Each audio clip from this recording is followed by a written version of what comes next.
पहली पावन पंक्ति है, आषाढ़ पतंदा तिस लगै हर ना नाज ना पास। ये जिहड़ा हाड़ का महीना प्रारंभ होया है ना, बड़ा गर्मी भरिया, तत्तियां लोआं वगदियां ने। इन्हां लोआं तो बचण दे लई, इस तपश तो बचण दे लई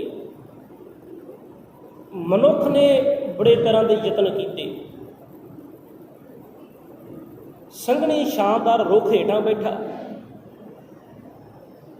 पानी वाले सोमियां के किनारे घर बना के उत्थे वसेबा किया।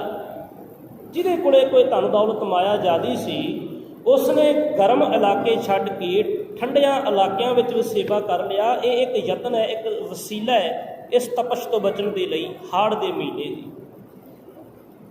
सब कहते भी ये महीना बड़ा तपदा है। तो भाई कान सिंह जी नाभा ने 4 तरह की अगन का जिक्र किया जिहड़ी तपश भरी है। 4 तरह की अग इस संसार की है। एक है दावा अगन। ये अगन जिहड़ी आपां घरां दे विच आम तौर के उत्ते प्रशादा पानी तैयार करने के लिए बालते हैं, चुल्हे विच बालते हैं, जां लकड़ की अग जिहड़ी जंगलों में अग लगती है, इनू कहा जाता है दावा अगन। एक है बड़वा अगन जिहड़ी समुंदर के उपर लगती है, समुंदर दे विच पानी दे विच भी अग लगती है, उसनूं कहंदा बड़वा अगन। एक अगन है जिहड़ी आकाश तो डिगदी है। बदल जिहड़े ने काले बदल आए, उस समय बिजली चमकी, उस बिजली ने जिथे भी अपना प्रकोप ढाया उत्थे साड़ के सुआह कर दिता। एक वो अगन है। एक अगन है इंसान के अंदर शरीर के विच जठर अगन, जिहड़ा आपां भोजन पदार्थ छकदे हैं, जिहड़ा वो भोजन पदार्थ को पचाउण वाला जिहड़ा अंदरला ताप है, जिहड़ी अंदरली अगन है, उहनूं जठर अगन कहा जाता है। ये शरीर के अंदर है। विद्वानों ने 4 तरह की अगन जिहड़ी है बाहरमुखी दर्शाई है, पर गुरबाणी ने इत्थे गल खत्म नहीं की। सतगुरु गुरु ग्रंथ साहिब महाराज की बाणी कहती भी ये 4 तरह की अगन तो बाहरी तौर के उत्ते प्रभाव पाउंदी है, पर इंसान के अंदर भी 4 तरह की अगन, जिन्हों साहब ने आख्या हंस, हेत, लोभ, कोप, 4 नदियां अग। कह लगे हंस अहिंसा, वाहिगुरू जी हिंसा, अहिंसा का विपरीत हिंसा, जिन्हों आप कदया शब्द वरत सकते हैं, जिन्हों मारे ने आख्या कबुद्ध डूमनी कदया कसायण, वो जी कदया है वो हंस। हंस हेत, हेत तो भाव है मोह, अंदर एक पैदा होया मोह। लोभ, कोप तो भाव है क्रोध। ये 4 तरह दियां अगन दियां नदियां ने जिहड़ियां बंदे दे अंदर हर वक्त वहिंदियां ने। ते साहब कहंदे पवहें दज्जे नानका, इस 4 नदियां दे विच 4 तरह की अगन विच अंदरों अंदर बंदा सड़ रहा है। दज्जे पाओ झुलस रहा है, सड़ रहा है। पवहें दज्जे नानका। फिर सतगुरु जी की इन्हां 4 नदियां तो बचिया जा सकता है, तरिया जा सकता है? तो महाराज अद्धी पंक्ति में वचन करते हैं, तरिया हाँ बचिया जा सकता है, तरिया जा सकता है, तरिया करमी लग जे किधरे गुरु कृपा कर दे, परमेश्वर तरस कर दे। हंस शब्द भी ना जी वैसे गुरबाणी एक तरह के अर्थों लिए नहीं आया। एक थां ते हंस का अर्थ है ये अंदरली जोत, जिन्हों मारे ने आख्या जियो पाए पिंड जिन साजिया। पिंड तो है शरीर, पर इस शरीर अंदर जिहड़ी जोत है उसनूं हंस क्या है। जिथे मारे का बचन आता है ना जी, काया हंस थिया विछोड़ा, अलाणिया पावन बाणी च, तो उत्थे मारे कहते एक हंस है अंदरली जोत। एक हंस का अर्थ है सचमुच वो पंछी जिन्हों महाराज ने आख्या हंसा हीरे मोती चुगना बग डड्डा पालन जाए। एक हंस का अर्थ है गुरमुख प्यारे। चलो अज हुक्मनामा साहब हरजन सी ना, हरजन राम, वो हरजन वास्ते हंस शब्द वरते है। सिख हंस सरवर इकट्ठे हुए, ਉੱਥੇ ਹੰਸ ਦਾ ਅਰਥ ਹੈ ਗੁਰਮੁਖ ਪਿਆਰੇ, ਰੱਬੀ ਪਿਆਰੇ। ਇੱਥੇ ਮਹਾਰਾਜ ਨੇ ਹੰਸ ਦਾ ਜਿਹੜਾ ਸ਼ਬਦ ਵਰਤਿਆ, ਇਹਦਾ ਅਰਥ ਹੈ ਹਿੰਸਾ। ਮਹਾਰਾਜ ਕਹਿੰਦੇ ਆ ਕਦਇਆ, ਹੰਸ, ਹੇਤ, ਲੋਭ, ਕੋਪ, ਚਾਰੇ ਨਦੀਆਂ ਅੱਗ। ਇਹਨਾਂ ਚਾਰ ਤਰ੍ਹਾਂ ਦੀਆਂ ਨਦੀਆਂ ਵਿੱਚ, ਅਗਨ ਦੇ ਵਿੱਚ ਬੰਦਾ ਸੜ ਰਿਹਾ ਹੈ। ਇਸੇ ਨੂੰ ਸਤਿਗੁਰੂ ਕਹਿੰਦੇ ਆ। ਚਲੋ ਸ੍ਰੀ ਰਾਗ ਗੁਰੂ ਨਾਨਕ ਸਾਹਿਬ ਮਹਾਰਾਜ ਜੀ ਨੇ ਪ੍ਰਾਰੰਭਤਾ ਕੀਤੀ। ਪਹਿਲਾ ਸ਼ਬਦ ਹੈ ਨਾ ਜੀ ਜਿਹੜਾ, ਉਹਦਾ ਜਿਹੜਾ ਰਹਾਉ ਦਾ ਪਦਾ ਹੈ, ਉਹਦੇ ਵਿੱਚ ਸਤਿਗੁਰੂ ਕਹਿੰਦੇ ਆ ਹਰ ਬਿਨ ਜੀਓ ਜਲ ਬਲ ਜਾਓ। ਸੜ ਰਿਹਾ ਹੈ, ਅੰਦਰ ਬਲ ਰਿਹਾ ਹੈ। ਹਰ ਬਿਨ ਜੀਓ ਜਲ ਬਲ ਜਾਓ। ਮੈਂ ਆਪਣਾ ਗੁਰ ਪੂਛ ਦੇਖਿਆ, ਕਹਿਣ ਲੱਗੇ ਮੈਂ ਆਪਣੇ ਗੁਰੂ ਤੋਂ ਪੁੱਛ ਕੇ ਦੇਖਿਆ ਹੈ ਤੇ ਮੇਰੇ ਗੁਰੂ ਨੇ ਮੈਨੂੰ ਉੱਤਰ ਦਿੱਤਾ ਹੈ, ਇਸ ਅਗਨ ਤੋਂ ਬਚਿਆ ਤਾਂ ਜਾ ਸਕਦਾ ਹੈ। ਮੈਂ ਆਪਣਾ ਗੁਰ ਪੂਛ ਦੇਖਿਆ ਅਵਰ ਨਾਹੀ ਥਾਉ। ਇੱਕ ਅਕਾਲ ਪੁਰਖ ਵਾਹਿਗੁਰੂ ਪਰਮੇਸ਼ਵਰ ਦੇ ਨਾਮ ਤੋਂ ਬਿਨਾਂ ਇਹਨਾਂ ਚਾਰਾਂ ਨਦੀਆਂ ਤੋਂ ਨਹੀਂ ਬਚਿਆ ਜਾ ਸਕਦਾ। ਇਸੇ ਨੂੰ ਸਾਹਿਬ ਨੇ ਆਖਿਆ, ਜੀਓ ਤਪਤ ਹੈ ਬਾਰੋ ਬਾਰ, ਤਪ ਤਪ ਖਪੈ ਬਹੁਤ ਬੇਕਾਰ। ਜੈ ਤਨ ਬਾਣੀ ਵਿਸਰ ਜਾਏ, ਤੇ ਜਿਉਂ ਪੱਕਾ ਰੋਗੀ ਵਿਰਲਾਏ। ਜਿਵੇਂ ਕੋਹੜ ਦਾ ਰੋਗੀ ਹੈ ਨਾ, ਜਿਸ ਬੰਦੇ ਨੂੰ ਕਿਧਰੇ ਕੋਹੜ ਹੋਇਆ ਹੋਵੇ, ਜਿਹਦੇ ਅੰਦਰ ਇਹ ਚਾਰ ਤਰ੍ਹਾਂ ਦੀਆਂ ਨਦੀਆਂ ਵਗ ਰਹੀਆਂ ਨੇ, ਜਿਸ ਅੰਦਰ ਕਦਇਆ ਹੈ, ਜਿਸ ਜਿਸ ਦੇ ਅੰਦਰ ਲੋਭ ਤੇ ਮੋਹ ਹੈ, ਜਿਸ ਦੇ ਅੰਦਰ ਕ੍ਰੋਧ ਹੈ, ਉਹ ਇਉਂ ਸੜ ਰਿਹਾ ਹੈ, ਇਉਂ ਵਿਲਕ ਰਿਹਾ ਹੈ, ਇਉਂ ਤੜਪ ਰਿਹਾ ਹੈ ਜਿਵੇਂ ਕਿਸੇ ਬੰਦੇ ਨੂੰ ਕੋਹੜ ਦਾ ਰੋਗ ਹੋਇਆ ਹੋਵੇ। ਸਾਹਿਬ ਕਹਿੰਦੇ ਬਹੁਤ ਤਪਸ਼ ਹੈ। ਪਰ ਇਸ ਤਪਸ਼ ਵਿੱਚ ਕੀ ਕੋਈ ਠੰਡਕ ਨਹੀਂ? ਕਿਸੇ ਪਾਸੇ ਕੋਈ ਸ਼ੀਤਲਤਾ ਦਾ ਸੋਮਾ ਹੈ? ਤੇ ਸੰਸਾਰ ਦੇ ਲੋਕ ਕਹਿੰਦੇ ਵੀ ਹਾਂ, ਸੰਸਾਰ ਉੱਤੇ ਬੜੀਆਂ ਐਸੀਆਂ ਚੀਜ਼ਾਂ ਨੇ ਜਿਹੜੀਆਂ ਠੰਡੀਆਂ ਨੇ। ਤੂੰ ਉਹਨਾਂ ਠੰਡੀਆਂ ਚੀਜ਼ਾਂ ਦਾ, ਠੰਡੀਆਂ ਵਸਤੂਆਂ ਦਾ ਆਸਰਾ ਤੱਕ ਲੈ, ਸਹਾਰਾ ਤੱਕ ਲੈ, ਤੈਨੂੰ ਠੰਡਕ ਮਿਲ ਜਾਏਗੀ। ਇਹ ਸੰਸਾਰੀ ਲੋਕ ਕਹਿਣ ਲੱਗੇ ਵੀ ਚੰਦਰਮਾ ਜਿਹੜਾ ਹੈ ਨਾ, ਸਾਰਾ ਦਿਨ ਜਦੋਂ ਪੂਰੀ ਧੁੱਪ ਦੇ ਨਾਲ ਬੰਦਾ ਸੜ ਬਲ ਉੱਠਿਆ, ਇਹ ਸਾਰੀ ਬਨਸਪਤੀ ਵੀ ਕੁਮਲਾ ਗਈ। ਉਸ ਵਕਤ ਸ਼ਾਮ ਨੂੰ ਰਾਤ ਹਨੇਰੇ ਪਿਆ, ਜਦੋਂ ਆਸਮਾਨ ਉੱਪਰ ਚੰਦਰਮਾ ਆਇਆ ਹੈ, ਤੇ ਉਸ ਚੰਦਰਮਾ ਦੀ ਸ਼ੀਤਲਤਾ ਨੇ, ਉਸ ਚੰਦਰਮਾ ਦੀ ਚਾਂਦਨੀ ਨੇ ਸਾਰੇ ਪਾਸੇ ਠੰਡ ਵਰਤਾ ਦਿੱਤੀ। ਪਰ ਸਾਹਿਬ ਕਹਿੰਦੇ ਵੀ ਇਹ ਠੰਡ ਤਾਂ ਸਿਰਫ ਬਾਹਰ ਮੁਖੀ ਹੈ। ਅੰਦਰ ਜਿਹੜਾ ਤੇਰਾ ਤਪਿਆ ਹੈ, ਉਸ ਅੰਦਰਲੀ ਤਪਸ਼ ਨੂੰ ਇਹ ਚੰਦਰਮਾ ਠੰਡਾ ਨਹੀਂ ਕਰ ਸਕਦਾ। ਫਿਰ ਕਹਿਣ ਲੱਗੇ ਲੋਕੀ, ਦੁਨਿਆਵੀ ਲੋਕ, ਕਿ ਸਰਦੀ ਦੀ ਰੁੱਤ ਜਿਹੜੀ ਆਏਗੀ ਉਹਦੇ ਵਿੱਚ ਤੇ ਠੰਡ ਮਿਲ ਹੀ ਜਾਏਗੀ ਨਾ। ਸਾਹਿਬ ਕਹਿੰਦੇ ਠੀਕ ਹੈ, ਸਰਦੀ ਦੀ ਰੁੱਤ ਬੜੀ ਠੰਡੀ ਹੈ। ਲੋਕ ਇਸ ਸਰਦੀ ਦੇ ਨਾਲ, ਇਸ ਠੰਡ ਦੇ ਨਾਲ ਕੰਬਣੀ ਲੋਕਾਂ ਨੂੰ ਛਿੜ ਜਾਂਦੀ ਹੈ। ਪਰ ਇਹ ਠੰਡਕ ਵੀ ਇਨਸਾਨ ਦੇ ਅੰਦਰ ਬਲ ਰਹੀ ਤਪਸ਼ ਨੂੰ ਠੰਡਾ ਨਹੀਂ ਕਰ ਸਕਦੀ। ਕਿ ਲੱਗੇ ਜਿਹੜਾ ਚੰਦਨ ਦਾ ਰੁੱਖ ਹੈ, ਇਹ ਬੜਾ ਠੰਡਾ ਹੈ। ਸੱਪ ਜ਼ਹਿਰੀਲਾ, ਜ਼ਹਿਰ ਨਾਲ ਭਰਿਆ, ਚੰਦਨ ਦੇ ਦੁਆਲੇ ਆਪਣੇ ਆਪ ਨੂੰ ਲੇਟ ਕੇ ਜ਼ੁਬਾਨ ਫੇਰਦਾ ਹੈ, ਠੰਡਕ ਮਹਿਸੂਸ ਕਰਦਾ ਹੈ। ਤੇ ਕੀ ਬੰਦੇ ਦੀ ਅੰਦਰਲੀ ਤਪਸ਼ ਨੂੰ ਇਹ ਚੰਦਨ ਦੀ ਠੰਡਕ ਮਿਟਾ ਨਹੀਂ ਸਕਦੀ? ਸਤਿਗੁਰੂ ਕਹਿਣ ਲੱਗੇ ਨਹੀਂ। ਜਿਹਨੂੰ ਮਹਾਰਾਜ ਨੇ ਗੁਰਬਾਣੀ 'ਚ ਦੋ ਥਾਈਂ ਬਚਨ ਆਏ ਜੀ। ਇੱਕ ਸੰਸਕ੍ਰਿਤੀ ਵਿੱਚ ਪੰਜਵੇਂ ਗੁਰਦੇਵ ਜੀ ਮਹਾਰਾਜ ਬਚਨ ਕਰਦੇ ਆ, ਨਹਿ ਸ਼ੀਤਲੰ ਚੰਦਰ ਦੇਵ ਹੈ, ਨਹਿ ਸ਼ੀਤਲੰ ਨਹਿ ਸ਼ੀਤਲੰ ਚੰਦਰ ਦੇਵ ਹੈ, ਨਹਿ ਸ਼ੀਤਲੰ ਬਾਵਨ ਚੰਦਰ ਹੈ, ਨਹਿ ਸ਼ੀਤਲੰ ਸ਼ੀਤ ਰੁਤੇਣ। ਕਹਿਣ ਲੱਗੇ ਤਿੰਨ ਚੀਜ਼ਾਂ ਠੰਡੀਆਂ ਹਨ, ਪਰ ਬਾਹਰ ਮੁਖੀ, ਅੰਦਰੋਂ ਨਹੀਂ ਠੰਡੀਆਂ ਕਰ ਸਕਦੀਆਂ।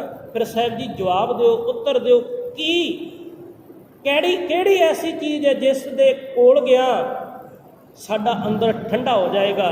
ਤੇ ਸਾਹਿਬ ਕਹਿੰਦੇ ਆ, ਨਹਿ ਸ਼ੀਤਲੰ ਚੰਦਰ ਦੇਵਾ, ਨਹਿ ਸ਼ੀਤਲੰ ਬਾਵਨ ਚੰਦਨੈ, ਨਹਿ ਸ਼ੀਤਲੰ ਸ਼ੀਤ ਰੁਤੇ, ਨਾਨਕ ਸ਼ੀਤਲੰ ਸਾਧ ਸਵੱਜਣੈ। ਸਤ ਸੰਗਤ ਵਿੱਚ ਆ ਕੇ ਪਰਮੇਸ਼ਵਰ ਦੇ ਨਾਮ ਨੂੰ ਜਪ, ਉਸ ਸੰਗਤ ਦੇ ਸਰੋਵਰ ਵਿੱਚ ਇਸ਼ਨਾਨ ਕਰ, ਤੇਰਾ ਅੰਦਰ ਠੰਡਾ ਹੋ ਜਾਏਗਾ। ਜਿਹਨੂੰ ਮਹਾਰਾਜ ਨੇ ਆਖਿਆ, ਚੰਦਰ ਚਾਂਦਨਾ ਸਰਦ ਰੁੱਤ, ਮੂਲ ਨਾ ਮਿਟਾਈ ਕਾਮ, ਸ਼ੀਤਲ ਥੀਵੈ ਨਾਨਕਾ ਜਪੰਦੜੋ ਹਰ ਨਾਮ। ਜਿਹਨੂੰ ਸਾਹਿਬ ਨੇ ਇਸ ਤਰ੍ਹਾਂ ਵੀ ਆਖਿਆ ਜੀ, ਕਲ ਤਾਤੀ ਸਾਰੀ ਸ੍ਰਿਸ਼ਟੀ ਇਹ ਕਲਯੁਗ ਤਪਿਆ ਪਿਆ ਹੈ, ਕਲ ਤਾਤੀ ਠੰਡਾ ਹਰ ਨਾਮ, ਹਰੀ ਦਾ ਨਾਮ ਹੀ ਠੰਡਕ ਦੇਣ ਵਾਲਾ ਹੈ। ਸਾਹਿਬ ਕਹਿੰਦੇ ਆਸਾੜ ਤਪੰਦਾ ਤਿਸ ਲੱਗੇ। ਇਹ ਹਾੜ ਦਾ ਮਹੀਨਾ ਉਸ ਲਈ ਤਪਦਾ ਹੈ। ਹਰ ਨਾ ਦਾ ਅਰਥ ਹੈ ਜੀ ਖਸਮ। ਬਾਬਾ ਸਾਹਿਬ ਬਾਬਾ ਸੂਫੀ ਦਰਵੇਸ਼ ਬਾਬਾ ਕਬੀਰ ਸਾਹਿਬ, ਵਾਹਿਗੁਰੂ ਬਾਬਾ ਫਰੀਦ ਸਾਹਿਬ ਜੀ ਨੇ ਨਾ ਜੀ ਇੱਕ ਪਾਵਨ ਸ਼ਬਦ ਆਪਣੀ ਬਾਣੀ 'ਚ ਦਰਜ ਕੀਤਾ ਹੈ।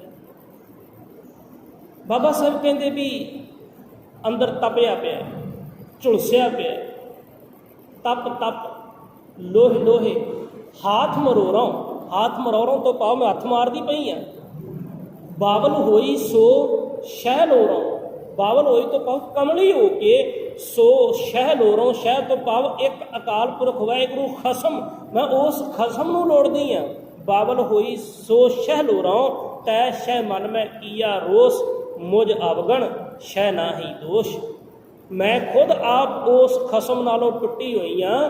ਇਸ ਵਿੱਚ ਖਸਮ ਦਾ ਦੋਸ਼ ਨਹੀਂ, ਮੇਰੇ ਕੀਤੇ ਕਰਮਾਂ ਦਾ ਦੋਸ਼ ਹੈ। ਦੱਦਾ ਦੋਸ਼ ਨਾ ਦਿਓ ਕਿਸੈ, ਦੋਸ਼ ਕਰਮਾਂ ਆਪਣੇ ਕਰਮਾਂ ਕਰਕੇ ਉਸ ਖਸਮ ਨਾਲੋਂ ਟੁੱਟੀ ਹੋਈ ਆ।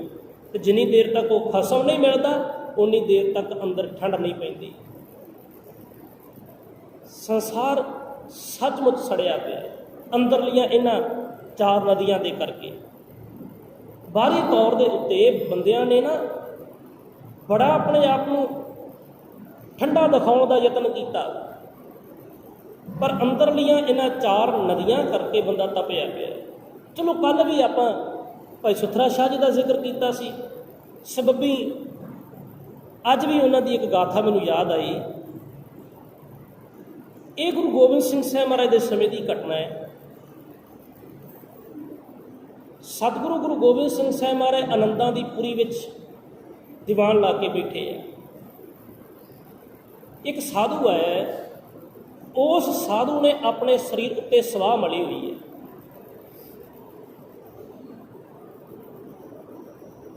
ਸਤਿਗੁਰੂ ਗੁਰੂ ਗੋਬਿੰਦ ਸਿੰਘ ਸਾਹਿਬ ਮਹਾਰਾਜ ਜੀ ਦੇ ਨਾਲ ਸਨਮੁਖ ਸਤਿਗੁਰਾਂ ਦੇ ਬੈਠ ਗਿਆ, ਵਿਚਾਰ ਚਰਚਾ ਕਰਨ ਲੱਗ ਪਿਆ। ਭਾਈ ਸੁਥਰਾ ਸ਼ਾਹ ਜੀ ਆ ਗਏ।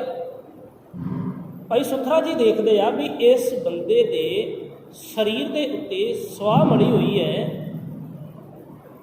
ਜ਼ਰੂਰ ਜੇ ਸਵਾਹ ਹੈ ਤੇ ਕਿਤੇ ਨਾ ਕਿਤੇ ਅੱਗ ਦੀ ਕੋਈ ਚੰਗਿਆੜੀ ਵੀ ਹੋਏਗੀ। ਕਿਉਂਕਿ ਅੱਗ ਤੋਂ ਬਿਨਾਂ ਸਵਾਹ ਹੋ ਹੀ ਨਹੀਂ ਸਕਦੀ। ਜੇ ਪਹਿਲਾਂ ਅੱਗ ਹੈ ਫੇਰ ਹੀ ਸਵਾਹ ਹੋਏਗੀ ਨਾ। ਕਹਿਣ ਲੱਗੇ ਵੀ ਇਸ ਬੰਦੇ ਦੇ ਸਰੀਰ ਉੱਤੇ ਇਸ ਸਾਧੂ ਨੇ ਆਪਣੇ ਸਰੀਰ ਤੇ ਸਵਾਹ ਮਲੀ ਹੈ। ਵੇਖਾਂ ਤੇ ਸੀ ਵੀ ਸੱਚਮੁੱਚ ਅੱਗ ਬੁਝ ਗਈ, ਸਵਾਹ ਬਣ ਗਿਆ। ਉਹਨਾਂ ਨੇ ਕੀ ਕੀਤਾ ਜੀ, ਪਹਿਲਾਂ ਉਸ ਸਾਧ ਨੂੰ ਉਸਦੇ ਵੱਖੀ ਵਿੱਚ ਉਂਗਲ ਮਾਰੀ ਤੇ ਪੁੱਛਿਆ ਵੀ ਸਾਧ ਜੀ ਤੁਹਾਡਾ ਨਾਮ? ਅੱਗੋਂ ਕਹਿਣ ਲੱਗਾ ਜੀ ਬੜੀ ਨਿਮਰਤਾ ਵਿੱਚ ਠੰਡੇ ਮਤੇ ਸਹਿਜ ਸੁਭਾਅ ਜੀ ਮੇਰਾ ਨਾਮ ਸੀਤਲ ਦਾਸ। ਨਾਮ ਬੜਾ ਸੀਤਲ ਦਾਸ, ਭਾਵ ਬੜਾ ਠੰਡਾ ਹੈ। 2 ਮਿੰਟ ਲੰਘੇ। ਭਾਈ ਸੁਥਰਾ ਸ਼ਾਹ ਜੀ ਨੇ ਫਿਰ ਵੱਖੀ ਚੁੰਗਲ ਮਾਰੀ ਤੇ ਕਹਿਣ ਲੱਗੇ ਜੀ ਮੈਂ ਭੁੱਲ ਗਿਆ ਤੁਹਾਡਾ ਨਾਮ ਕੀ ਹੈ? ਆਖੇ ਜੀ ਸੀਤਲ ਦਾਸ। ਤੀਸਰੀ ਵਾਰ ਫਿਰ ਪੁੱਛਿਆ। ਹੁਣ ਜਦੋਂ ਪੁੱਛਿਆ ਤੇ ਹੁਣ ਉਹ ਜਿਹੜੀ ਬੋਲੀ ਹੈ ਨਾ, ਉਸ ਬੋਲੀ ਵਿੱਚ ਥੋੜਾ ਜਿਹਾ ਕਾਲਾਪਨ ਆ ਗਿਆ। ਕਹਿਣ ਲੱਗਾ ਜੀ ਸੀਤਲ ਦਾਸ, ਕਾਲਾਪਨ ਆ ਗਿਆ। ਹੁਣ ਜਿਹੜਾ ਸੀਤਲ ਸੀ ਉਹ ਹੌਲੀ ਹੌਲੀ ਗਰਮ ਹੋਣ ਲੱਗ ਗਿਆ। ਹੱਦ ਹੋ ਗਈ। ਚੌਥੀ ਵਾਰ ਜਦੋਂ ਭਾਈ ਸੁਥਰਾ ਸ਼ਾਹ ਜੀ ਨੇ ਪੁੱਛਿਆ ਤੇ ਉਸ ਵਕਤ ਗੁੱਸੇ ਨਾਲ ਭਰ ਗਿਆ ਤੇ ਕਹਿਣ ਲੱਗਾ ਸਤਿਗੁਰੂ ਇਸ ਤੁਹਾਡੇ ਸਿੱਖ ਨੂੰ ਮਤ ਨਹੀਂ, ਅਕਲ ਨਹੀਂ, ਇਹ ਕੀ ਕਰ ਰਿਹਾ? ਇਹ ਵਾਰ-ਵਾਰ ਮੈਨੂੰ ਪੁੱਛ ਰਿਹਾ, ਇਹਨੂੰ ਸਮਝ ਨਹੀਂ ਆਉਂਦੀ ਕਿ ਮੇਰਾ ਨਾਮ ਸੀਤਲ ਦਾਸ ਹੈ। ਗੁੱਸੇ ਵਿੱਚ ਆ ਗਿਆ। ਸਤਿਗੁਰੂ ਕਹਿਣ ਲੱਗੇ ਭਾਈ ਸੁਥਰਾ ਸ਼ਾਹ ਜੀ ਇਉਂ ਨਾ ਕਰੋ, ਤੁਹਾਨੂੰ ਪਤਾ ਲੱਗ ਗਿਆ ਇਹਨਾਂ ਦਾ ਨਾਂ ਕੀ ਹੈ? ਭਾਈ ਸੁਥਰਾ ਸ਼ਾਹ ਜੀ ਕਹਿਣ ਲੱਗੇ ਹਾਂ ਜੀ ਮੈਨੂੰ ਪਤਾ ਲੱਗ ਗਿਆ, ਇਹਨਾਂ ਦਾ ਨਾਂ ਸੀਤਲ ਦਾਸ ਹੈ। ਹੁਣ ਵਿਚਾਰ ਚਰਚਾ ਗੁਰੂ ਸਾਹਿਬ ਵਿੱਚ ਔਰ ਉਹ ਸਾਧੂ ਵਿੱਚ ਸ਼ੁਰੂ ਹੋਈ। ਪਿੱਛੇ ਖਲੋਤੇ ਭਾਈ ਸੁਥਰਾ ਸ਼ਾਹ ਜੀ ਨੇ 2-4 ਮਿੰਟ ਸਮਾਂ ਲੰਘਣ ਤੋਂ ਬਾਅਦ ਉਸ ਸਾਧੂ ਨੂੰ ਇੱਕ ਅਜੀਬ ਜਿਹਾ ਇਸ਼ਾਰਾ ਕੀਤਾ। ਉਸਨੇ ਪਹਿਲੀ ਵਾਰੀ ਅਣਦੇਖਿਆ ਜਿਹਾ ਕੀਤਾ, ਦੂਜੀ ਵਾਰ ਫਿਰ ਇਸ਼ਾਰਾ ਕੀਤਾ, ਮੱਥੇ ਤੇ ਤਿਉੜੀਆਂ ਪੈ ਗਈਆਂ। ਹੱਦ ਹੋ ਗਈ। ਜਦੋਂ ਤੀਜੀ ਚੌਥੀ ਵਾਰ ਜਦੋਂ ਇਸ਼ਾਰਾ ਕੀਤਾ ਤੇ ਉਸ ਵਕਤ ਉਹ ਬੈਠਾ ਸੀਤਲ ਦਾਸ ਇੱਕਦਮ ਉੱਠਿਆ ਤੇ ਉੱਠ ਕੇ ਮਾਰਨ ਦੇ ਲਈ ਸੁਥਰਾ ਸ਼ਾਹ ਜੀ ਦੇ ਪਿੱਛੇ ਦੌੜ ਪਿਆ। ਹੁਣ ਸੁਥਰਾ ਸ਼ਾਹ ਜੀ ਅੱਗੇ ਅੱਗੇ, ਸੀਤਲ ਦਾਸ ਪਿੱਛੇ ਪਿੱਛੇ। ਆਨੰਦਾਂ ਦੀ ਪੁਰੀ ਦਾ ਵੱਡਾ ਸਾਰਾ ਗੇੜਾ ਕੱਢ ਕੇ ਜਦੋਂ ਭਾਈ ਸੁਥਰਾ ਸ਼ਾਹ ਜੀ ਵਾਪਸ ਸਤਿਗੁਰਾਂ ਦੀ ਹਜ਼ੂਰੀ ਵਿੱਚ ਆਏ, ਸੌ ਸਾਈ ਹੋਇਆ। ਉਹ ਸੀਤਲ ਦਾਸ ਸਾਧ ਗੁਰੂ ਗੋਬਿੰਦ ਸਿੰਘ ਸਾਹਿਬ ਮਹਾਰਾਜ ਨੂੰ ਕਹਿੰਦਾ ਵੀ ਤੁਸੀਂ ਆਪਣੇ ਸਿੱਖਾਂ ਨੂੰ ਕੀ ਸਿਖਾਇਆ ਹੈ? ਇਹ ਇਸ ਤਰ੍ਹਾਂ ਮੇਰੇ ਨਾਲ ਜਿਹੜੀਆਂ ਇਹ ਮਸ਼ਕਰੀਆਂ ਕਰਦਾ ਹੈ, ਇਹਨੂੰ ਅਕਲ ਨਹੀਂ। ਅੱਗੋਂ ਗੁਰੂ ਸਾਹਿਬ ਕਹਿੰਦੇ ਵੀ ਸੀਤਲ ਦਾਸ ਜੀ 2 ਮਿੰਟ ਚੁੱਪ ਕਰੋ, ਆਪਾਂ ਪੁੱਛ ਲੈਂਦੇ ਹਾਂ ਵੀ ਕੀ ਗੱਲ ਹੈ, ਰਮਜ ਜ਼ਰੂਰ ਕੋਈ ਹੋਏਗੀ। ਹੋਇਆ ਕਿ ਭਾਈ ਸੁਥਰਾ ਸ਼ਾਹ ਜੀ ਨੂੰ ਗੁਰੂ ਗੋਬਿੰਦ ਸਿੰਘ ਸਾਹਿਬ ਮਹਾਰਾਜ ਪੁੱਛਦੇ ਆ, ਭਾਈ ਸਾਹਿਬ ਇਹ ਕੀ? ਅੱਗੋਂ ਭਾਈ ਸੁਥਰਾ ਸ਼ਾਹ ਜੀ ਕਹਿੰਦੇ, ਸਤਿਗੁਰੂ ਮੈਂ ਆਪ ਜੀ ਦੀ ਦਿੱਤੀ ਮੱਤ ਮੁਤਾਬਕ ਸੋਚਿਆ ਤੇ ਤੁਹਾਡੀ ਦਿੱਤੀ ਮੱਤ ਨੇ ਮੈਨੂੰ ਕਦੇ ਗਲਤ ਨਹੀਂ ਹੋਣ ਦਿੱਤਾ। ਉਹ ਸਾਧੂ ਕਹਿਣ ਲੱਗਾ ਕੀ ਕਹਿ ਰਿਹਾ? ਕਹਿਣ ਲੱਗਾ ਮੈਂ ਸੋਚਿਆ ਸੀ, ਮੈਨੂੰ ਇਸ ਗੱਲ ਦਾ ਆਭਾਸ ਹੋਇਆ ਵੀ ਅੱਗ ਤੋਂ ਬਿਨਾਂ ਤਾਂ ਰਾਖ ਬਣ ਹੀ ਨਹੀਂ ਸਕਦੀ। ਮੈਂ ਟੋਲਦਾ ਸਾਂ ਵੀ ਇਸ ਰਾਖ ਦੇ ਹੇਠਾਂ ਕਿਧਰੇ ਕੋਈ ਅੱਗ ਦੀ ਚੰਗਿਆੜੀ, ਕਿਧਰੇ ਕੋਈ ਇੱਕ ਕਿਣਕਾ ਅੱਗ ਦਾ ਨੱਪਿਆ ਤੇ ਨਹੀਂ ਰਹਿ ਗਿਆ। ਕਹਿਣ ਲੱਗਾ ਮੈਂ ਤੇਰੇ ਪਿੰਡੇ ਤੇ ਪਈ ਹੋਈ ਇਸ ਸਵਾਹ ਨੂੰ ਜਦੋਂ ਮੈਂ ਥੋੜ੍ਹਾ ਜਿਹਾ ਫਰੋਲਿਆ ਨਾ ਤੇ ਮੈਨੂੰ ਧੂੰਆਂ ਦਿਖਿਆ। ਜਦੋਂ ਉਹ ਧੂੰਆਂ ਮੈਂ ਦੇਖਿਆ ਤੇ ਮੈਨੂੰ ਲੱਗਾ ਵੀ ਸੱਚਮੁੱਚ ਮੇਰਾ ਇਸ਼ਾਰਾ, ਮੇਰੀ ਸੋਚਣੀ ਗਲਤ ਨਹੀਂ, ਇਸ ਅੰਦਰ ਜ਼ਰੂਰ ਅੱਗ ਦੀ ਇੱਕ ਚੰਗਿਆੜੀ ਹੈ। ਕਹਿਣ ਲੱਗੇ ਮੈਂ ਥੋੜ੍ਹਾ ਜਿਹਾ ਰਾਖ ਨੂੰ ਹੋਰ ਫਰੋਲਿਆ, ਫਰੋਲਣ ਤੋਂ ਬਾਅਦ ਮੈਨੂੰ ਅੱਗ ਦੀ ਇੱਕ ਚੰਗਿਆੜੀ ਦਿਖੀ। ਮੇਰਾ ਸ਼ੱਕ ਹੋਰ ਗਹਿਰਾ ਹੋ ਗਿਆ। ਕਹਿਣ ਲੱਗਾ ਉਦੋਂ ਹੱਦ ਹੋ ਗਈ, ਮੈਂ ਥੋੜ੍ਹੀ ਜਿਹੀ ਰਾਖ ਹੋਰ ਫਰੋਲੀ ਤੇ ਅੰਦਰੋਂ ਅੱਗ ਦੀ ਚੰਗਿਆੜੀ ਨਹੀਂ, ਅੱਗ ਦੇ ਭਾਂਬੜ ਵੱਲ ਉੱਠੇ।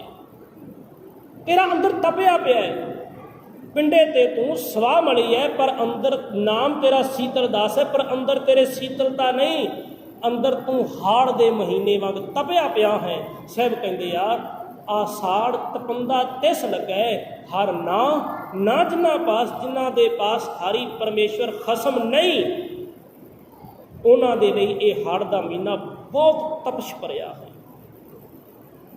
ਸਾਹਿਬ ਕਹਿੰਦੇ ਆ ਇਸ ਤਪਸ਼ ਨੂੰ ਮਿਟਾਇਆ ਤਾਂ ਜਾ ਸਕਦਾ ਜੇ ਪਰਮੇਸ਼ਵਰ ਦੇ ਨਾਮ ਨੂੰ ਜਪੇ। ਕਲ ਧਰਤੀ ਠਾਂਡਾ ਹਰ ਨਾਉ। ਸਭ ਅਗਲੇ ਪਾਵਨ ਪੰਕਤੀ ਵਿੱਚ ਬਚਨ ਕਰਦੇ ਆ, ਜਗ ਜੀਵਨ ਪੁਰਖ ਤਿਆਗ ਕੈ ਮਾਨਸ ਸੰਧੀ ਆਸ। ਜਗਤ ਦਾ ਜੀਵਨ, ਸਾਰੇ ਸੰਸਾਰ ਦਾ ਪਾਲਣਹਾਰ, ਸਾਰੀ ਸ੍ਰਿਸ਼ਟੀ ਦਾ ਇੱਕੋ ਇੱਕ ਦਾਤਾ, ਇੱਕ ਅਕਾਲ ਪੁਰਖ ਵਾਹਿਗੁਰੂ ਪਰਮੇਸ਼ਵਰ ਜਗ ਜੀਵਨ ਪੁਰਖ, ਉਸ ਵੱਡੇ ਦਾਤੇ ਇੱਕ ਪਰਮੇਸ਼ਵਰ ਨੂੰ ਛੱਡ ਕੇ ਤਿਆਗ ਕੇ ਮਾਨਸ ਸੰਧੀ ਆਸ। ਇਹ ਬੰਦਾ ਦੁਨਿਆਵੀ ਲੋਕਾਂ ਦੇ ਪਿੱਛੇ ਦੌੜਿਆ ਫਿਰਦਾ ਹੈ, ਇਸ ਦੀ ਆਸ ਲੋਕਾਂ ਦੇ ਉੱਪਰ ਹੈ। ਤੇ ਗੁਰੂ ਅਰਜਨ ਸਾਹਿਬ ਮਹਾਰਾਜ ਸੁਖਮਨੀ ਸਾਹਿਬ ਪਾਵਨ ਬਾਣੀ ਵਿੱਚ ਕਹਿੰਦੇ ਆ ਕਿ ਬੰਦਿਆ ਸੰਸਾਰੀ ਲੋਕਾਂ ਦੀ ਕਦੇ ਟੇਕ ਨਾ ਰੱਖੀ। ਇਹ ਦੁਨਿਆਵੀ ਲੋਕ ਤੈਨੂੰ ਕੀ ਦੇ ਦੇਣਗੇ? ਜੇ ਕਿਧਰੇ ਕਿਸੇ ਨੇ ਇੱਕ ਵਾਰ ਦੇ ਵੀ ਦਿੱਤਾ, ਤੈਨੂੰ ਉਹ ਦਿੱਤਾ ਪਦਾਰਥ ਜਲਦੀ ਮੁੱਕ ਜਾਏਗਾ। ਮੁੱਕਣ ਤੋਂ ਬਾਅਦ ਜਦੋਂ ਤੂੰ ਦੁਬਾਰਾ ਮੰਗਣ ਜਾਏਗਾ ਤੇ ਉਹਨਾਂ ਨੇ ਕਹਿਣਾ ਹੈ ਪਹਿਲਾਂ ਦਿੱਤਾ ਕਿੱਥੇ ਹੀ, ਇਹ ਤੈਨੂੰ ਰਜਾ ਨਹੀਂ ਸਕਦੇ। ਸਾਹਿਬ ਨੇ ਪਾਵਨ ਬਾਣੀ 'ਚ ਬਚਨ ਕੀਤੇ, ਮਾਨਵ ਕੀ ਟੇਕ ਬ੍ਰਿਥੀ ਸਭ ਜਾਨ, ਦੇਵਨ ਕਹੋ ਏਕੈ ਭਗਵਾਨ। ਉਹ ਇੱਕ ਅਕਾਲ ਪੁਰਖ ਵਾਹਿਗੁਰੂ ਦਾਤਾਂ ਦੇਣ ਵਾਲਾ ਹੈ, ਜਿਸ ਕੈ ਦੀਆ ਰਹਿ ਅਘਾਏ। ਜਿਸ ਦੀ ਦਿੱਤੀ ਦਾਤ ਦੇ ਨਾਲ ਤੂੰ ਤ੍ਰਿਪਤ ਹੋ ਜਾਏਗਾ, ਬਹੁਰ ਨਾ ਤ੍ਰਿਸ਼ਨਾ ਲਾ ਕੇ ਆਏ। ਤੈਨੂੰ ਇਹ ਦੁਬਾਰਾ ਤ੍ਰਿਸ਼ਨਾ ਨਹੀਂ ਸਤਾਏਗੀ। ਮਾਰੇ ਕਹਿੰਦੇ ਤੂੰ ਸਿਰਫ ਇੱਕ ਪਰਮੇਸ਼ਵਰ ਦੇ ਚਰਨੀ ਪੈ, ਜਿਹਨੂੰ ਸਾਹਿਬ ਨੇ ਆਖਿਆ ਦਾਤਾ ਇੱਕ ਹੈ, ਸਾਰੇ ਸੰਸਾਰ ਦਾ ਦਾਤਾ, ਦਾਤਾਂ ਦੇਣ ਵਾਲਾ ਇੱਕ ਅਕਾਲ ਪੁਰਖ ਵਾਹਿਗੁਰੂ ਹੈ। ਗੁਰੂ ਤੇਗ ਬਹਾਦਰ ਸਾਹਿਬ ਮਾਰੇ ਕਹਿੰਦੇ ਜਗਤ ਭਿਖਾਰੀ ਫਿਰਤ ਹੈ, ਸਾਰਾ ਸੰਸਾਰ ਭਿਖਾਰੀ ਹੈ, ਸਭ ਕੋ ਦਾਤਾ ਰਾਮ। ਸਾਰੇ ਸੰਸਾਰ ਨੂੰ ਦਾਤਾ ਦੇਣ ਵਾਲਾ ਇੱਕ ਪਰਮੇਸ਼ਵਰ। ਇਸੇ ਗੱਲ ਨੂੰ ਨਾ ਜੀ ਸਤਿਗੁਰੂ ਜੀ ਨੇ ਪਾਵਨ ਬਾਣੀ 'ਚ ਇਸ ਤਰ੍ਹਾਂ ਵੀ ਬਿਆਨਿਆ ਹੈ ਕਿ ਉਹ ਦਾਤਾ ਐਡਾ ਵੱਡਾ ਦਾਤਾ ਹੈ ਕਿ ਉਸ ਨੇ ਪਹਿਲਾਂ ਆਪਣੇ ਆਪ ਨੂੰ ਬਣਾਇਆ ਤੇ ਫਿਰ ਸੰਸਾਰ ਦੀ ਪੈਦਾਇਸ਼ ਕੀਤੀ। ਤੇ ਸੰਸਾਰ ਦੀ ਪੈਦਾਇਸ਼ ਵਿੱਚੋਂ ਚਲੋ ਇੱਕ ਨਿੱਕੀ ਜਿਹੀ ਉਦਾਹਰਨ, ਜਿਸ ਵਕਤ ਇੱਕ ਬਾਲਕ ਦਾ ਜਨਮ ਹੁੰਦਾ ਹੈ ਨਾ, ਤੇ ਉਸ ਬਾਲਕ ਦੇ ਜਨਮ ਹੋਣ ਤੋਂ ਪਹਿਲਾਂ ਪਰਮੇਸ਼ਵਰ ਉਸ ਬਾਲਕ ਦੇ ਲਈ ਉਸ ਦਾ ਰਿਜ਼ਕ ਪੈਦਾ ਕਰ ਦਿੰਦਾ ਹੈ। ਮਾਂ ਨੂੰ ਦੁੱਧ ਵਧੋ ਵਧੇ ਆ ਜਾਂਦਾ ਜਦੋਂ ਉਸ ਬਾਲਕ ਨੇ ਜਨਮ ਲੈਣਾ ਹੋਵੇ। ਇਸ ਸੰਸਾਰ ਨੂੰ ਚਲਾਉਣ ਵਾਲੇ ਇੱਕ ਦਾਤੇ ਦੀ ਖੇਡ ਹੈ। ਮਹਾਰਾਜ ਜੀ ਨੇ ਬਚਨ ਕੀਤੇ ਆਸਾ ਕੀ ਵਾਰ ਵਿੱਚ, ਆਪੀ ਨੇ ਆਪ ਸਾਜਿਓ ਆਪੀ ਨੇ ਰਚਿਓ ਨਾਓ, ਦੁਈ ਕੁਦਰਤ ਸਾਜੀਐ ਕਰ ਆਸਨ ਡਿਠੋ ਜਾਓ। ਅੱਗੇ ਬਚਨ ਕੀਤੋ ਨੇ ਦਾਤਾ ਕਰਤਾ ਆਪ ਤੋਂ, ਕਰਤਾ ਸ਼ਬਦ ਭਾਵ ਬਣਾਉਣ ਵਾਲਾ ਬਾਅਦ ਵਿੱਚ ਲਿਖਿਆ, ਪਹਿਲਾਂ ਸ਼ਬਦ ਲਿਖਿਆ ਦਾਤਾ। ਜਿਸ ਕਰਤੇ ਨੇ ਜਿਹੜੀ ਚੀਜ਼ ਨੂੰ, ਜਿਸ ਸ਼ਖਸ ਨੂੰ ਪੈਦਾ ਕਰਨਾ ਹੈ, ਉਸ ਜੀਵ ਦੇ ਲਈ, ਉਸ ਦੀ ਖਾਣ ਦੇ ਲਈ ਉਸ ਦਾ ਰਿਜ਼ਕ ਪਹਿਲਾਂ ਪੈਦਾ ਕੀਤਾ। ਤਾਂ ਤੇ ਸਾਹਿਬ ਕਹਿੰਦੇ ਦਾਤਾ ਕਰਤਾ ਆਪ ਤੋਂ, ਦਾਤਾ ਪਹਿਲਾਂ ਹੈ, ਕਰਤਾ ਬਾਅਦ ਵਿੱਚ ਹੈ। ਜਗ ਜੀਵਨ ਪੁਰਖ ਤਿਆਗ ਕੈ, ਜਿਸ ਨੇ ਸਾਰੇ ਸੰਸਾਰ ਨੂੰ ਦੇਣਾ ਹੈ, ਉਸ ਇੱਕ ਪਰਮੇਸ਼ਵਰ ਨੂੰ ਛੱਡ ਕੇ ਜਗ ਜੀਵਨ ਪੁਰਖ ਤਿਆਗ ਕੈ ਮਾਨਸ ਸੰਧੀ ਆਸ। ਪਰ ਰੱਬੀ ਪਿਆਰੇ ਹਰਜਨ, ਅੱਜ ਜੋ ਪਾਵਨ ਸ਼ਬਦ ਉਹ ਪਤਾ ਕੀ ਕਹਿੰਦੇ ਆ? ਉਹ ਕਹਿੰਦੇ ਆ ਵੀ ਸੰਸਾਰ ਤੇ ਅਸੀਂ ਦੇਖਿਆ ਹੈ, ਕਿਸੇ ਨੂੰ ਆਪਣੇ ਰਿਸ਼ਤੇਦਾਰਾਂ ਤੇ ਬੜਾ ਭਰੋਸਾ ਹੈ, ਕਿਸੇ ਦੀ ਟੇਕ ਰਿਸ਼ਤੇਦਾਰਾਂ ਤੇ, ਕਿਸੇ ਦੀ ਟੇਕ ਆਪਣੀ ਕੀਤੀ ਹੋਈ ਵਿੱਦਿਆ ਦੇ ਉੱਤੇ ਹੈ, ਕਿਸੇ ਦੀ ਟੇਕ ਆਪਣੇ ਬਾਹਾਂ ਵਿਚਲੇ ਜ਼ੋਰ ਵਿੱਚ ਹੈ, ਬਾਹੂਬਲੀ ਵਿੱਚ ਹੈ, ਕਿਸੇ ਦੀ ਟੇਕ ਆਪਣੀ ਵਿੱਦਿਆ ਨਾਲ ਭਰਮਾਏ ਹੋਏ ਲੋਕਾਂ ਭਾਵ ਆਪਣੇ ਸਿੱਖੀ ਸੇਵਕੀ ਦੇ ਵਿੱਚ ਹੈ। ਪਰ ਹਰੀ ਦਾ ਜਨ ਕਹਿੰਦਾ ਵੀ ਨਹੀਂ, ਮੇਰੀ ਟੇਕ ਦੁਨਿਆਵੀ ਲੋਕ ਨਹੀਂ, ਮੇਰੀ ਟੇਕ ਕੇਵਲ ਮੇਰਾ ਗੁਰੂ ਹੈ। ਇਹ ਕਵੀ ਨਿਧਾਨ ਸਿੰਘ ਜੀ ਦੇ ਬਚਨ ਨੇ ਜੀ। ਗੁਰੂ ਗੋਬਿੰਦ ਸਿੰਘ ਸਾਹਿਬ ਮਹਾਰਾਜ ਜੀ ਦੇ 52 ਕਵੀਆਂ ਵਿੱਚੋਂ ਹਜ਼ੂਰੀ ਕਵੀ ਨਿਧਾਨ ਸਿੰਘ ਹੋਏ। ਉਹ ਕਹਿੰਦੇ ਆ ਵੀ ਕਾਹੂ ਕੋ ਭਰੋਸੋ ਹੈ ਜ਼ਮੀਨ ਕੋ ਜ਼ਮਾਨੇ ਵਿੱਚ, ਕਾਹੂ ਕੋ ਭਰੋਸੋ ਜੋਰ ਚਾਕਰੀ ਜਹਾਜ਼ ਪੈ, काहू को भरोसो भाई शाह पातशाह मीत, काहू को भरोसो है कुटुंबी करे काज पै, काहू को भरोसो देवबानी अर पारसी को, काहू को भरोसो संत गिरी की मजाज पै, काहू को भरोसो चार चातरी चलाकी चौक, पर मोको तो भरोसो एक ग्रंथ महाराज। कबीर जी कहते भी मेरा भरोसा सिर्फ मेरा गुरु ग्रंथ साहिब है, नहीं तो दुनियावी लोग जग जीवन पुरख त्याग के मानस संधि आस, ये दुनियावी लोगों दी आसां तकदे आ। साहिब कहते हैं हमारा धड़ा हर नाम सिखाए, केवल हरि का नाम हमारा धड़ा है, बाकी लोग जिथे मर्जी जान। साहिब कहते हैं दुइया भाए विगुचिए, ਜਿਹੜੇ दूसरे प्रेम ਵਿੱਚ ਪੈ ਗਏ, ਇੱਕ ਪਰਮੇਸ਼ਵਰ ਨੂੰ ਛੱਡ ਕੇ ਇੱਕ ਦਾਤੇ ਨੂੰ ਛੱਡ ਕੇ, ਉਹ ਖੁਆਰ ਹੁੰਦੇ ਆ। ਗੱਲ ਪਈਸ ਜਮ ਕੀ ਫਾਸ, ਉਹਨਾਂ ਦੇ ਗਲੇ ਵਿੱਚ ਅਖੀਰਲੇ ਸਮੇਂ ਜਮਾਂ ਦੀ ਫਾਹੀ ਪੈਂਦੀ ਹੈ। ਪਰ ਇਹ ਜਮ ਕਿਹਨੂੰ ਨਹੀਂ ਸਤਾਉਂਦੇ? ਜਿਨ੍ਹਾਂ ਨੇ ਹਰੀ ਨਾਮ ਨੂੰ, ਜਿਨ੍ਹਾਂ ਨੇ ਹਰਜਨ ਬਣ ਕੇ ਹਰੀ ਨਾਮ ਨੂੰ ਆਪਣੇ ਹਿਰਦੇ 'ਚ ਵਸਾਇਆ ਹੈ। ਜਿਹਨੂੰ ਸਾਹਿਬ ਨੇ ਇਸ ਤਰ੍ਹਾਂ ਆਖਿਆ ਜੀ, ਜੈ ਕੀਰਤਨ ਗੋਬਿੰਦ ਭਜਨ, ਜੈ ਸਾਧੂ ਗੋਬਿੰਦ ਭਜਨ, ਕੀਰਤਨ ਨਾਨਕ ਨੀਤ, ਨਾ ਹਉ ਰਹਿ ਤੂੰ ਨਹਿ ਛੁਟੈ, ਨਿਕਟ ਨਾ ਜਾਈਓ ਦੂਤ। ਜਮਰਾਜ ਉਹਨਾਂ ਨੂੰ ਕਹਿੰਦਾ ਵੀ ਇਹ ਜਮੋ, ਜਿਸ ਘਰ ਵਿੱਚ ਪਰਮੇਸ਼ਵਰ ਦਾ ਨਾਮ ਹੈ ਉੱਥੇ ਤੁਸੀਂ ਨਾ ਜੇ ਜਾਇਓ, ਉੱਥੇ ਜਮ ਗਣ ਨਹੀਂ, ਉੱਥੇ ਦੇਵ ਗਣ ਜਾਣਗੇ। ਸਾਹਿਬ ਕਹਿੰਦੇ ਆ ਦੁਈਏ ਭਾਏ ਵਿਗੁਚੀਐ, ਗੱਲ ਪਈ ਸੁਜਮ ਕੀ ਫਾਸ, ਉਹਨਾਂ ਦੇ ਗਲਾਂ ਵਿੱਚ ਜਮਾਂ ਦੀ ਫਾਹੀ ਪੈਂਦੀ ਹੈ। ਸਾਹਿਬ ਕਹਿੰਦੇ ਜਿਹਾ ਬੀਜੈ ਸੋ ਰੁਣੈ, ਮੱਥੇ ਜੋ ਲਿਖਿਆਸ, ਇਸ ਸੰਸਾਰ ਤੇ ਜੋ ਬੀਜੈ ਉਹ ਵੱਢਣਾ ਪਊ। ਜਿਹਨੂੰ ਮਾਰਨ ਆਖਿਆ ਕਰਮਾ ਸੁੰਦੜਾ ਖੇਤ ਹੈ। ਫਰੀਦਾ ਬੀਜੈ ਦਾਖ ਬਿਜੋਰੀਆਂ, ਬਾਬਾ ਫਰੀਦ ਸਾਹਿਬ ਕਹਿੰਦੇ, ਬਾਬਾ ਸਾਹਿਬ ਕਹਿੰਦੇ ਵੀ ਬੰਦਾ ਜਿਹੜਾ ਹੈ ਇਹ ਦਾਖਾਂ ਲੋੜਦਾ ਹੈ। ਕਹਿੰਦਾ ਵੀ ਮੈਨੂੰ ਚੰਗਾ ਪਦਾਰਥ ਮਿਲੇ, ਦਾਖ ਮਿਲੇ, ਫਲ ਕੀ ਮਿਲੇ? ਦਾਖ। ਫਰੀਦਾ ਲੋੜੈ ਦਾਖ ਬਿਜੋਰੀਆਂ, ਕਿੱਕਰ ਬੀਜੈ ਜੱਟ, ਪਰ ਲੋੜਦਾ ਦਾਖ ਹੈ, ਬੀਜ ਦਾ ਕਿੱਕਰ ਹੈ। ਤੇ ਫਿਰ ਦਾਖ ਨਹੀਂ, ਕਿੱਕਰ ਦੇ ਕੰਢੇ ਮਿਲਣਗੇ। ਲੋੜੈ ਦਾਖ ਬਿਜੋਰੀਆਂ, ਕਿੱਕਰ ਬੀਜੈ ਜੱਟ, ਹੰਡੈ ਉੱਨ ਕਤਾਏ ਦਾ ਪੈਦਾ, ਲੋੜੈ ਪੱਟ ਰੇਸ਼ਮ ਪਹਿਨਣਾ ਚਾਹੁੰਦਾ ਹੈ, ਪਰ ਬੀਜ ਦਾ ਕਪਾਹ ਪਿਆ ਹੈ, ਉਸ ਕਪਾਹ ਵਿੱਚੋਂ ਖੱਦਰ ਤੇ ਮਿਲੇਗਾ, ਉਸ ਕਪਾਹ ਦੇ ਵਿੱਚੋਂ ਰੇਸ਼ਮ ਨਹੀਂ ਮਿਲੇਗਾ। ਜਿਹਾ ਬੀਜੈ ਸੋ ਰੁਣੈ, ਮੱਥੈ ਜੋ ਲਿਖਿਆਸ। ਸਾਹਿਬ ਕਹਿੰਦੇ ਇਹੋ ਜਿਹੀ ਕਰਨੀ ਵਾਲੇ ਰਹਿਣ ਵਿਹਾਣੀ ਪਛਤਾਣੀ, ਉਹ ਇਸ ਸੰਸਾਰ ਦੇ ਉੱਤੇ ਇਸ ਰਾਤ ਰਹਿਣ ਨੂੰ, ਭਾਵ ਇਸ ਜੀਵਨ ਨੂੰ ਗਵਾ ਦਿੰਦੇ ਆ। ਰਹਿਣ ਵਿਹਾਣੀ ਪਛਤਾਣੀ, ਫਿਰ ਪਛਤਾਉਂਦੇ ਆ। ਤੇ ਰਹਿਣ ਗਵਾਈ ਕਿਵੇਂ? ਜਿਹਨੂੰ ਸਾਹਿਬ ਨੇ ਇਸ ਤਰ੍ਹਾਂ ਆਖਿਆ ਜੀ, ਚਾਰ ਗਵਾਇਆ ਹੰਡ ਕੈ, ਚਾਰ ਗਵਾਇਆ ਸਮ, ਲੇਖਾ ਰੱਬ ਮੰਗੇਸੀਆ ਤੂੰ ਆਹੋ ਕਿਹੜੇ ਕੰਮ। ਰਹਿਣ ਗਵਾਈ ਸੋ ਇੱਕ ਦਿਵਸ ਗਵਾਇਆ ਖਾਏ, ਹੀਰੇ ਜੈਸਾ ਜਨਮ ਹੈ ਕੌਡੀ ਬਦਲੇ ਜਾਏ। ਰਹਿਣ ਵਿਹਾਣੀ ਪਛਤਾਣੀ, ਉੱਠ ਚਲੀ ਗਈ ਨਿਰਾਸ਼, ਅਖੀਰਲੇ ਸਮੇਂ ਫਿਰ ਉਹ ਨਿਰਾਸ਼ ਹੋ ਕੇ ਸੰਸਾਰ ਤੋਂ ਗਈ। ਕਿਵੇਂ? ਕੀ ਨਿਰਾਸ਼ਤਾ ਪਈ?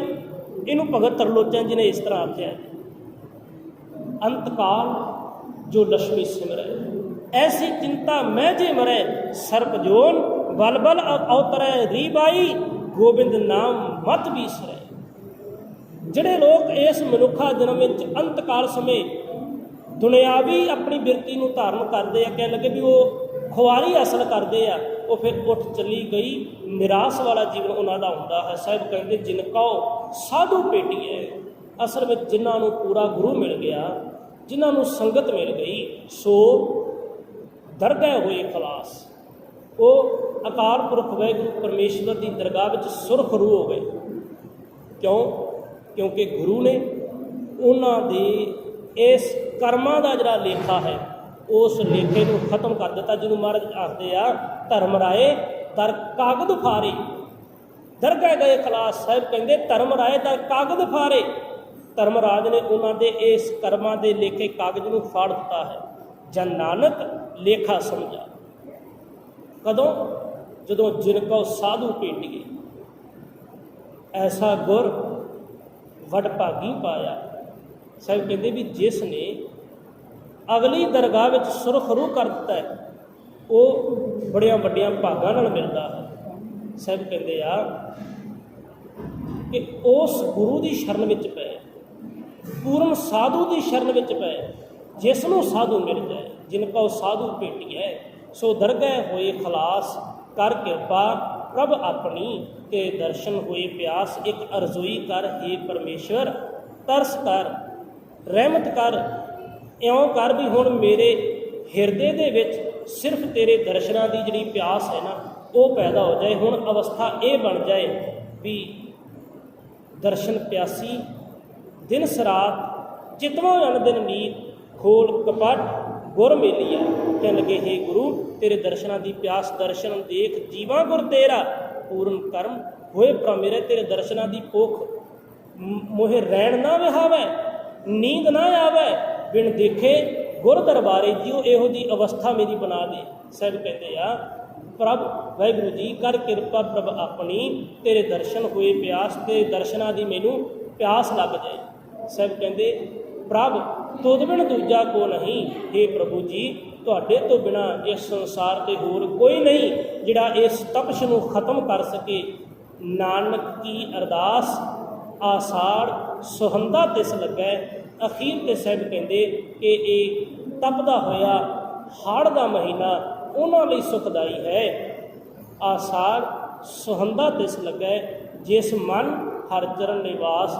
ਜਿਸ ਦੇ ਮਨ ਵਿੱਚ ਹਰੀ ਚਰਨ ਨਿਵਾਸ ਕਰਦੇ ਨੇ, ਹਰੀ ਦੇ ਚਰਨ ਆ ਕੇ ਵਸ ਜਾਣ। ਹਰ ਚਰਨ ਕਮਲ ਕੀ ਟੇਕ ਸਤਿਗੁਰ ਦਿੱਤੀ ਤੁਸ ਕਹਿ ਬਲ ਰਾਮ ਜੀਓ। ਗੁਰੂ ਤਰੁੱਠ ਪਏ ਤੇ ਹਰੀ ਦੇ ਚਰਨ ਹਿਰਦੇ ਵਿੱਚ ਵਸਾ ਦਿੰਦਾ ਹੈ। ਆਓ ਸਤਿਗੁਰੂ ਗੁਰੂ ਅਰਜਨ ਸਾਹਿਬ ਮਹਾਰਾਜ ਜੀ ਦੇ ਚਰਨ ਕਮਲਾਂ ਪਾਸ ਸਤਿਗੁਰੂ ਗੁਰੂ ਗ੍ਰੰਥ ਸਾਹਿਬ ਮਹਾਰਾਜ ਜੀ ਦੇ ਪਾਵਨ ਹਜ਼ੂਰੀ ਵਿੱਚ ਅਰਜ਼ੋਈ ਕਰੀਏ, ਅਰਦਾਸ ਕਰੀਏ। ਸਤਿਗੁਰੂ ਜੀ ਇਸ ਤਪਸ਼ ਤੋਂ ਜਿਹਨੂੰ ਹੰਸ ਹੇਤ ਲੋਕ ਕੋਪ ਇਹਨਾਂ ਚਾਰਾਂ ਨਦੀਆਂ ਤੋਂ ਸਤਿਗੁਰੂ ਜੀ ਤਰੁੱਠ ਕੇ ਆਪ ਬਚਾ ਲਓ। ਆਪਣਾ ਨਾਮ ਦਿਓ। ਉਸ ਨਾਮ ਦੀ ਠੰਡਕ ਸਦਕਾ, ਉਸ ਨਾਮ ਦੀ ਬਰਕਤ ਸਦਕਾ ਮੇਰਾ ਮਨ ਸੀਤਲ ਹੋ ਜਾਏ, ਠੰਡਾ ਹੋ ਜਾਏ।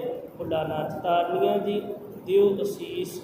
ਸਾਰੀ ਹੀ ਸੰਗਤ ਦਾ ਧੰਨਵਾਦ, ਕੋਟਾਨ ਕੋਟ ਸ਼ੁਕਰ। ਸਤਿਗੁਰੂ ਗੁਰੂ ਗ੍ਰੰਥ ਸਾਹਿਬ ਮਹਾਰਾਜ ਜੀ ਦਾ ਅਖੀਰਲੀ ਪਾਵਨ ਪੰਕਤੀ ਪੜ੍ਹ ਕੇ ਸਮਾਪਤੀ ਹੈ ਜੀ। ਪ੍ਰਭ ਤੁਧ ਬਿਨ ਦੂਜਾ ਕੋ ਨਹੀਂ, ਨਾਨਕ ਕੀ ਅਰਦਾਸ। ਆਸਾੜ ਸੁਹੰਦਾ ਤਿਸ ਲੱਗੈ ਜਿਸ ਮਨ ਹਰ ਚਰਨ ਨਿਵਾਸ। ਵਾਹਿਗੁਰੂ ਜੀ ਕਾ ਖਾਲਸਾ, ਵਾਹਿਗੁਰੂ